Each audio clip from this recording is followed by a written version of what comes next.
Hi, and welcome to the channel. I'm Robin. And I'm Troy. And we are talking to you today about La Sagrada Familia in Barcelona, Spain, Yes, right? we are. It was a good time. Good time. Yeah, so this goes into our whole Spanish trip, our transatlantic cruise. We left Barcelona.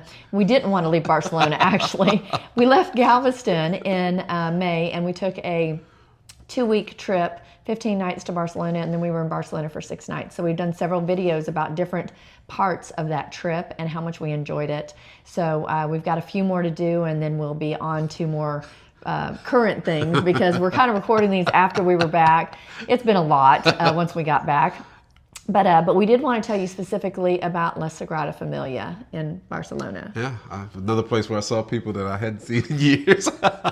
Okay, Troy seriously finds people They find me. everywhere. They Okay, find they me. do. They find him. And I'm like, yeah, he can't commit no crimes in any countries because they are going to find him. Well, I have, but the statute of limitations is passed. But that's another Okay, story. we're gonna just push past that. Okay, so here's the deal. Whenever I started researching Spain, whenever we decided accidentally that we were going to go to Spain on a one-way trip, that's a whole nother video if you haven't seen it. But we realized that we weren't coming back to Galveston on this trip, and we were going to be in Spain. Well, some people took this trip and literally got on a plane that night or the next day and flew back home. We absolutely did not want to do that. We didn't know how long we wanted to be there. We didn't know what the sweet spot of staying over there while we were working, because we were both working remotely. And we hadn't been to Spain yet. So. Yeah, we had not been to Spain yet. Right. Actually, we had not been to Europe together Yeah. at all. Okay, We'd both been to okay. Europe separately, which is kind of interesting. So this was our first time. So anyways, whenever it came down to it, I really didn't think initially that I wanted to be in Barcelona at all. I was afraid that I wouldn't really care for the big city.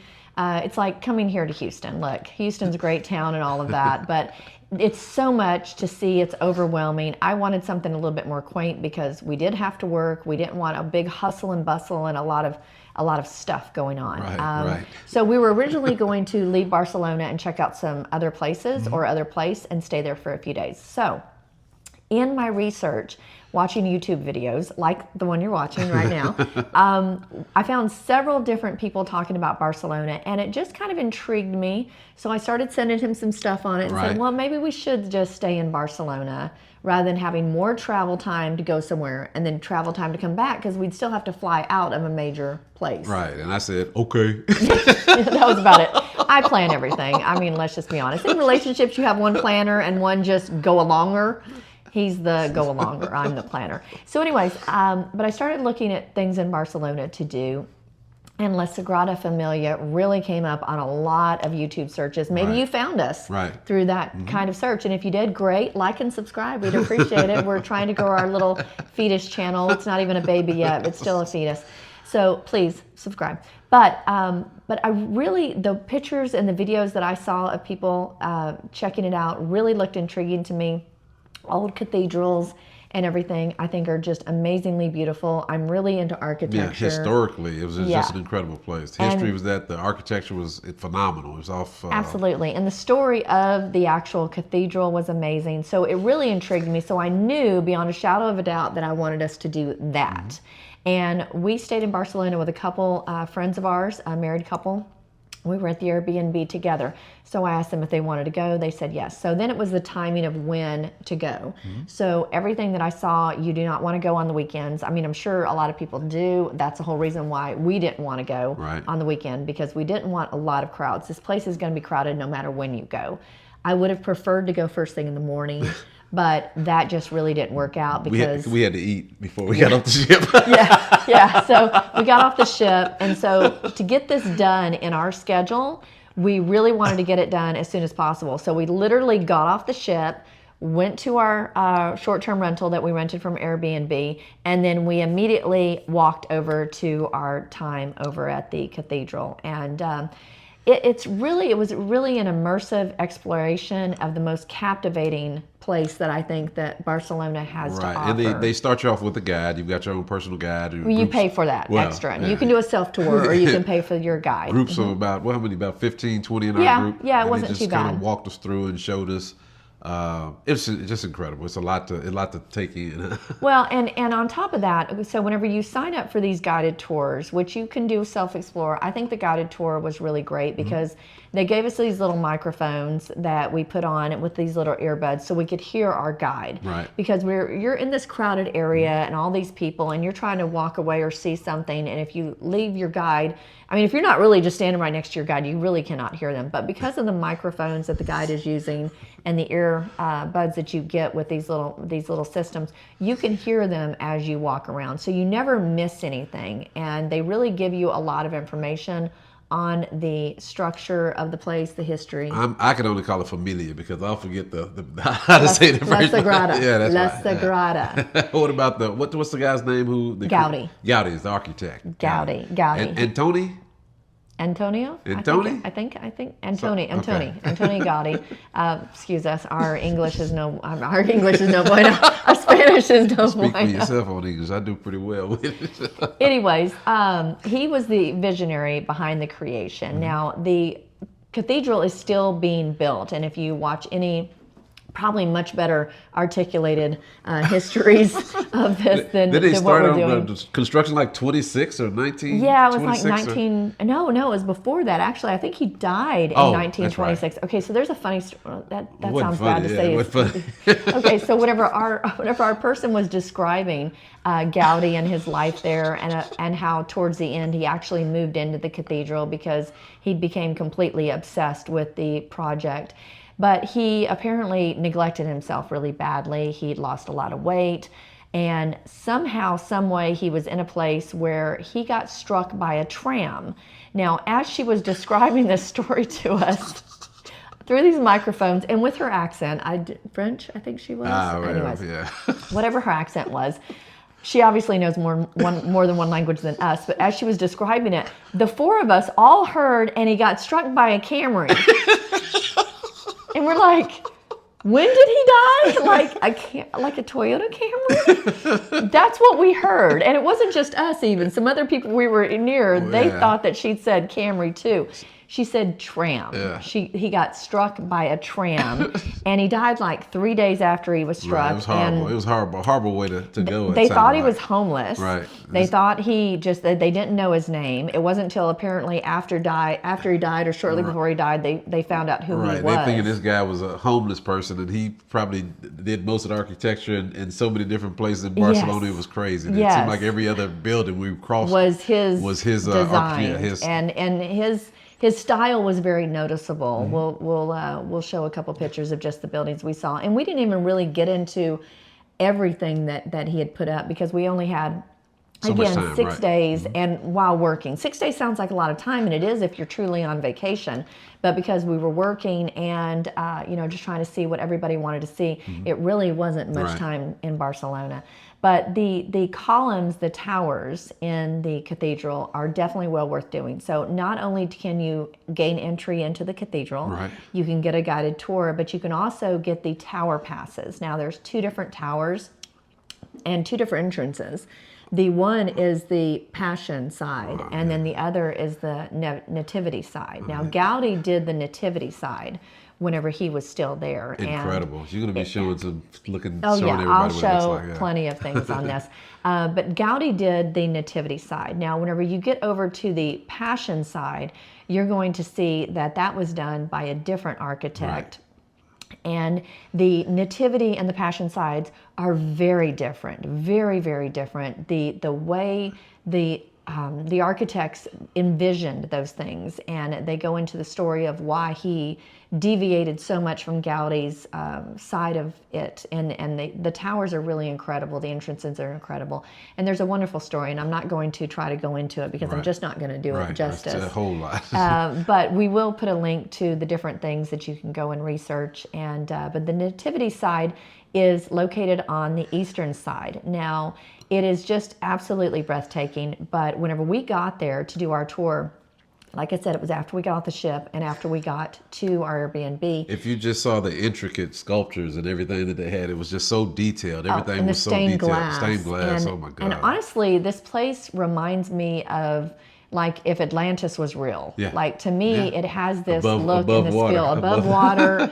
It's like you're going into Atlantis. And even a lot of his other buildings, I feel like they had such a fluid kind of siding, the streamlines, the seams, everything was very fluid. The archways that he did, they're just incredible. And so, but anyway, so getting back to the nativity side that he created is facing east. Now, then the Passion side that the other architect completed, it's facing the west. Now, whenever we got there, I knew that we wanted to do the towers to go all the way up. Now, you don't have to take the stairs all the way up. It's a lot of stairs. Did we take the stairs? No, there was an elevator. So the elevator takes you up because honestly, if you had to climb the stairs and then go down, then most people would not be able to do this. This is not for the faint of heart, not only for heights, which he's not a fan of at all. We did walk. We walked down. We didn't walk up. We walked down, right. Okay. So you take the elevator up, and it's not a very large elevator, but they do take you up to a place where you can get out and you can witness all the views from the top of the tower.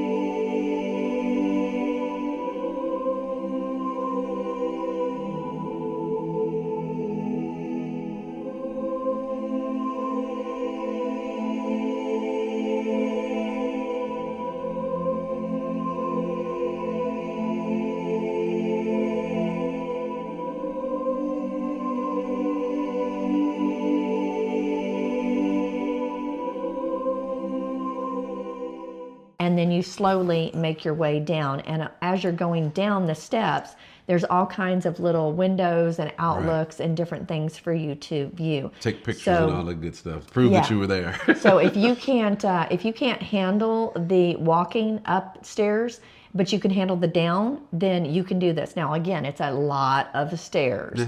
But it's much easier to go down than it is to go up. Did Kevin go up with us? He came. Did Kevin come down? No, Kevin did not go up for the cathedral because he had some knee replacements, and he was worried that would be a little bit too much for him. He did do the stairs at the Mount Tibidabo, and we'll go into a video on that too. There was a lot of stairs on that one. Lots of stairs in Europe. I love the stairs in Europe. Not as many lazy people as here in the States. No. You gotta want it over there.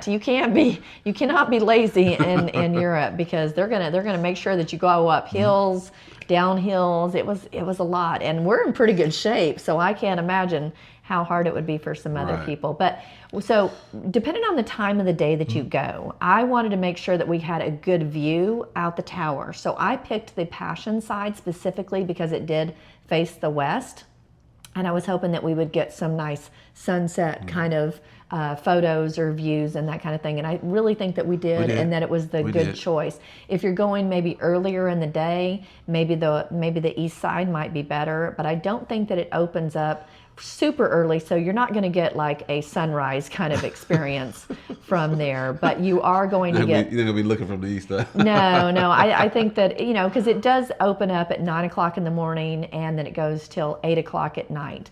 Now, with the 8 o'clock at night, you're not going to have tours running that late because you have to have time for the tour and then you have to have time for your tower because you have to schedule both of them. You buy tickets for the tour and it tells you about how long it's going to be, and then you buy tickets for the tower. I don't know how much she's stressing, but get the tickets ahead of time. You're not going to show up. You're going to show up at the last minute and think you're going to just be able to walk in there, and you're going to be disappointed. So get the tickets ahead of time. Get them online. That's one of their safe online places that you can purchase them. Make sure. I think there's a couple of scam sites out there, but make certain that you're on a legitimate site where you can purchase the tickets because you don't want to show up without your tickets already.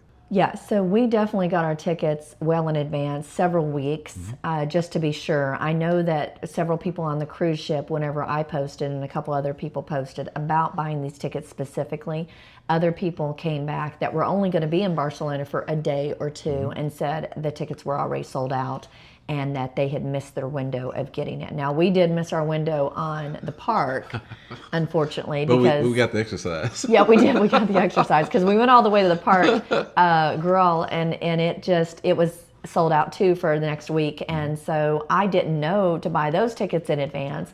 I thought it was a little bit more come as you serve because nobody had mentioned about that specific attraction needing to be purchased in advance. So if you want to go to any of those type of things, go ahead and buy your tickets in advance, whether you think that you need to or not. The hop-on, hop-off bus was easy, that we bought last minute. But any of these attractions in Barcelona, especially during the high time, because we weren't even there during the high time, really. It was we were in the shoulder season right before the high time hit. And we were already priced out, or not priced out, but sold out of the park. So make sure if you're going to Barcelona that you get your tickets in advance. Now, some people had actually posted negative reviews of the La Sagrada Familia, and they're stupid. Well, I didn't see it. I don't remember any negative reviews. I actually read not some. About the actual place. I don't. I did. Well, you know, like a couple people complained that it was because of all the construction. Keep in mind, this cathedral has been being built for 140 years. It ain't finished yet. I don't know how anybody can complain about it. This place kind of, it really stands. Well, that's what I'm saying. It's a testament to human creativity and anybody architecture. Who cannot go to this and give it a wonderful review is just stupid, as far as I'm concerned. This place really points to the power of art, what actual architecture and art is. That's right. The whenever you're building something and you make it this beautiful. I mean, it was just. This thing is going to live on long after we're here. Aliens are going to come to Earth. Lived long after Gaudi's been gone. Oh, yeah. So after he got ran over by the Toyota, the Camry. Tram. You know, it's really wrong of us to laugh about this guy, but it was really funny that we thought that that's what she said. But the place really does. So if you've ever thought, well, I don't want to go to a super touristy place. Have you ever thought, well, I don't want to go where there's a lot of crowds? This is the one exception that get out with the crowds, go to a touristy place. Right. It really is beautiful. Yeah. If you want to do the hop-on, hop-off bus, we actually walked. We walked because our location was so close and it was a beautiful walk. Mm-hmm. But our hop-on, hop-off bus that we took later on went right by there. We walked pretty fast. We walked fast because we were running a little late for some reason. We were cutting it a little close. We had some slackers with us, so they were kind of moving a little slower than we were. But if you're gonna, and that's the other thing, if you rent a place in Barcelona, we did a review of the place that we got on Airbnb. Right. The location matters more, I think, than just about anything else. And that was a great location for us because just about everything was walkable, and so that was really perfect. All the food you could possibly want, all the shopping, the markets, the cathedral. There was so much, and anything else you can hop on the bus. You can hop on an actual touristy hop-on, a hop-off bus. The regular buses were much cheaper, but we did buy the tickets for the hop-on, hop-off bus, so we would have that experience for a couple of days. We did the 48 hours. That's the other thing. Don't do that for just 24 hours. Go ahead and get the 48, and that way you have plenty of time because. You think you're going to be able to see all this stuff in a short period of time, and then you realize how much longer it does take to actually really enjoy each step of these things that you want to see. So don't cut yourself short on some of those passes. Give yourself the time to do it. So anything else that we want to think of? It was nice. That's all I can say. It was very nice. Let's put it this way. If and when, because we will be going back to Barcelona, if we're in Barcelona, we will go back to the cathedral again. Right. This time we would do a self-guided tour. We would just go in ourselves, take our time. I would like to be up there right whenever it opens. I would be one of those 9 a.m. kind of people knocking on the door. This is one of those places that you could probably stay there for 4 hours. Oh, yeah. I would say 4 hours, and you could literally take in the history, the architecture, the incredible... It's all inspiring, really. It really was. And the app that they have for the La Sagrada Familia does have a kind of self-guided tour in it that if you pay for the ticket, you get the app with it. You can download that to your phone, and then you can just walk around and see what you're going to see. But don't skip out. If you are physically able, don't skip out on the tower because that right there, put it over the top kind of thing. I guess ultimately this Gaudi... he's a genius. I mean, the way he put the architecture, he's not your average architect. This guy's a genius. No. The way his designs, the architecture was incredible. Yeah, it really was. It was. I'm just flashing back to it. Don't miss out on that whenever you go to Barcelona. Right. There's a lot of things you can miss out on if you need to cut your time short, but that's just not one of them. It's skip a meal. Totally, yeah. You'll be all right. Skip a couple meals, yeah. You'll be good. So make sure you enjoy this. So that's it. That's our thoughts on La Sagrada Familia. We'll go back and hopefully you will enjoy this video. And again, like and subscribe. We really appreciate it. And we're going to do some more. We've got one coming up that we want to talk about. Mount Tibidabo and our experiences there. And that's because nobody ever talks about that. We didn't read a lot of stuff about it. No, whenever we did our research, not a lot of people talked about that. I didn't see a whole lot of videos on it. And it's definitely one that you don't want to miss either. I in different ways, I think it was just as good as La Sagrada Familia, but in it, just like I said, different. The majestic view off the Mount Tibidabo as opposed to... Save it for the video. Okay, well, I guess I will stop there. Anyways, that's it. Thanks so much. We appreciate you. Those. Bye. They do no more 25-minute videos that have nothing. No, I know we don't. Okay. And take 20. No, take 2. Hi, I'm Robin. Welcome to the channel, and this is... Troy. And we are here to talk to you today about La Sagrada Familia and the time that we had, and I don't know what the heck I was going to say next. Okay. Maybe we should start that over. Oh, that was a real take? Okay. Really? So, okay. Recording? Maybe. Okay.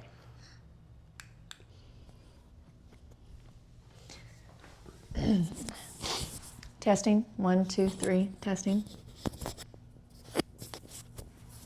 Weird place to put this. You got really a high neck going on there, don't you? Thank you very much. Thank you very much for quoting on me having a high neck. Well, at least your head isn't. Is it? Can you see this, or is it on? I mean, I can see it. I mean, what, you know. Well, I'm gonna test this. Hang on. Testing. 1, 2. Testing. 3. 3. 4. 5, 6, 7. 12. Yeah.